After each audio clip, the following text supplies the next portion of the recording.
ઉનાળાની આ સિઝન શરૂ થાય એટલે ઠંડુ ઠંડુ ખાવા અને પીવાનું બધાને મન થતું હોય છે.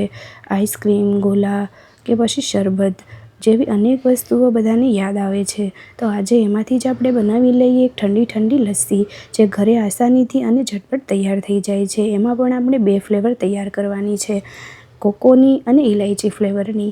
તો ચાલો શરૂ કરી દઈએ. તો સૌપ્રથમ મેં અહીંયા દૂધ લીધું છે. દૂધની અંદર 1 ટીસ્પૂન જેટલો કોકો પાવડર એડ કરી દીધો છે અને તેની આપણે સ્લરી તૈયાર કરી લેવાની છે. બસ આવી જ રીતે મિક્સ કરી અને આ સ્લરીને આપણે તૈયાર કરી દીધી છે. હવે આ સ્લરીને સાઈડમાં રાખી દઈશું. હવે એક વાસણની અંદર આપણે લઈ લઈશું દહીં. દહીં મેં અહીંયા 2 કપ જેટલું લીધું છે અને તેની અંદર આપણે એડ કરી દેવાની છે 1 મોટી ચમચી અને તેનાથી અડધી 1 ચમચી જેટલી ખાંડ. જો તમારે આ સાકરમાં બનાવવી હોય તો તમે ખાંડની જગ્યાએ સાકરનો પાવડર પણ એડ કરી શકો. હવે આપણે તેને સરખી રીતે વલોવી લેવાનું છે અને આને એકદમ ફેટી લેવાનું છે. તમારે જો એકદમ પરફેક્ટ અને સારી લચ્છી બનાવવી હોય તો આવી રીતે ફેટીને જ લસ્સી તૈયાર કરવી. જો તમે આ દહીંની અંદર બ્લેન્ડર ફેરવશો તો લચ્છી તમારી એકદમ પરફેક્ટ નહીં બને. એટલા માટે બસ આવી જ રીતે તેને વલોવીને તૈયાર કરવી. અને જો તમે મિક્સર જારમાં એડ કરીને પણ બનાવશો તો પણ તે પરફેક્ટ નહીં બને. અહીંયા મારી લચ્છી એકદમ બનીને તૈયાર થઈ ગઈ છે. હવે આપણે તેને ગ્લાસમાં એડ કરી દઈએ. અહીંયા હું 2 ફ્લેવરમાં લસ્સી તૈયાર કરવાની છું, એટલા માટે મેં 2 ગ્લાસમાં લચ્સીને કાઢી લીધી છે. અને હવે આપણે બંને ગ્લાસમાં લચ્છી એડ કર્યા પછી હવે એની ફ્લેવર એડ કરી દઈએ. તો 1 ગ્લાસમાં મેં અહીંયા લઈ લીધું છે અડધી ટીસ્પૂન જેટલી ઇલાયચી પાવડર. ઇલાયચી પાવડર એડ કર્યા પછી આપણે તેને સરખાઈ મિક્સ કરી દેવાની છે. સરખી રીતે મિક્સ કર્યા પછી આપણે તે ગ્લાસને એક સાઈડ પર રાખી દઈશું. અહીંયા આપણી આ ઇલાયચીવાળી ફ્લેવરની લચ્છી એકદમ રેડી થઈ ગઈ છે. હવે આપણે બીજા ગ્લાસની અંદર પણ તેની ફ્લેવર એડ કરવાની છે. એટલા માટે આ ગ્લાસને સાઈડમાં રાખી અને બીજા ગ્લાસની અંદર આપણે કોકો પાવડરની જે સ્લરી તૈયાર કરી હતી તે આપણે આ ગ્લાસની અંદર એડ કરી દેવાની છે.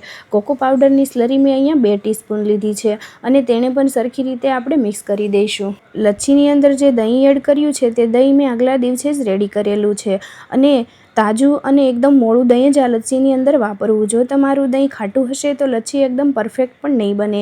અહીંયા મારી આ બંને ફ્લેવરની લચ્છી એકદમ રેડી થઈ ગઈ છે. ઇલાયચી પાવડરવાળા જે ફ્લેવરની લચ્છી આપણે તૈયાર કરી હતી તેની ઉપર 1 ટીસ્પૂન જેટલી મલાઈ એડ કરી દઈશું. અને જે બીજા ગ્લાસમાં કોકોના ફ્લેવરની લચ્છી તૈયાર કરી છે તેની ઉપર આપણે કાજુના ટુકડા એડ કરી દઈશું.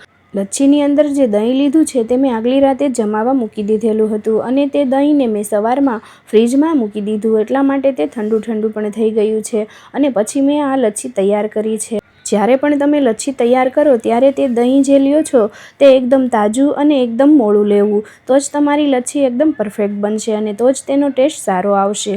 જો લચ્છી બનાવવા તમે ખાટું દહીંનો ઉપયોગ કરશો તો તમારી લચ્છીનો ટેસ્ટ પણ સારો નહીં આવે અને લચ્છી એકદમ બરોબર બનશે પણ નહીં. એટલા માટે દહીં એકદમ જામેલું અને એકદમ મોળું લેવું. ખાટા દહીંની અંદર પછી તમે ગમે તેટલી ખાંડ એડ કરશો તો એ બેલેન્સ નહીં થાય અને લચ્છી તમારી એકદમ પરફેક્ટ નહીં બને, ખાટી ખાટી લાગશે. એટલા માટે દહીં હંમેશા મોળું અને સારું લેવું. ઉનાળાની આ ગરમીમાં જો ઠંડુ પીવાનું મન થાય તો આ લચ્છી ઘરે બનાવો અને સર્વ કરો. એકદમ મજેદાર અને એકદમ મલાઈદાર ટેસ્ટી એવી આ લચ્છી રેડી થઈ ગઈ છે. કોકો ફ્લેવરની લચ્છીમાં કાજુ એડ કરી મિક્સ કરો અને ઠંડુ ઠંડુ સર્વ કરો. બસ એવી જ રીતે ઇલાયચી ફ્લેવરની લચ્છીમાં પણ મલાઈ એડ કરી મિક્સ કરી ઠંડી ઠંડી સર્વ કરો. અને અહીંયા મારી ઇલાયચી ફ્લેવરની અને કોકો ફ્લેવરની બંને લચ્છી રેડી થઈ ગઈ છે.